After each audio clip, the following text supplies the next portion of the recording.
Məryəm surəsinin 67-ci ayəsində uca Rəbbimiz buyurur: Əuzu billahi mineşşeytanirracim.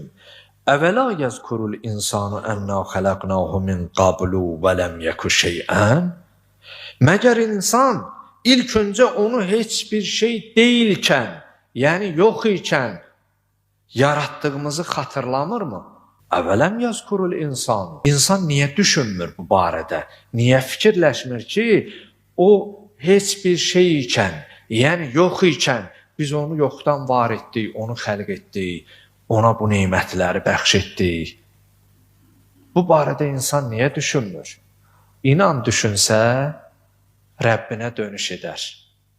Yoxdan onu var edən Xaliq-i Sübhanə, Xaliq-i Ləmyəzəl olan Allaha insan dönüş edər.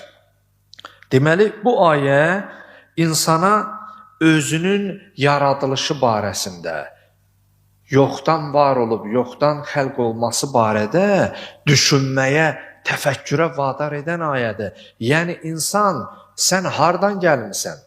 Əmirül Müminin əleyhissalamın kəlamı da deyir, acibtü limən təqabbərə. Əvvəluhu nutfə və axiruhu cifə.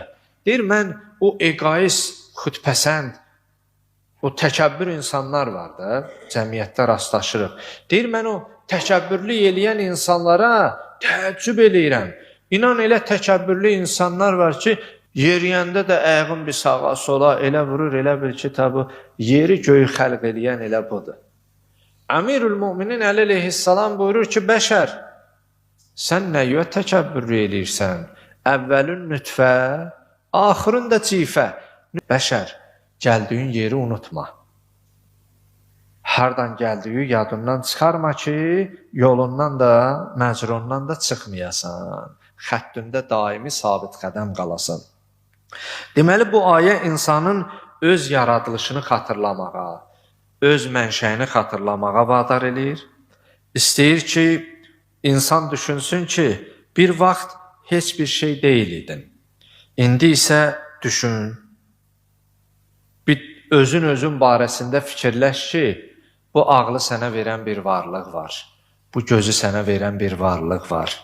Bu nitqi, bu danışığı sənə verən bir varlıq var. Bu qulağı sənə verən bir varlıq var. Bunlar barəsində düşün.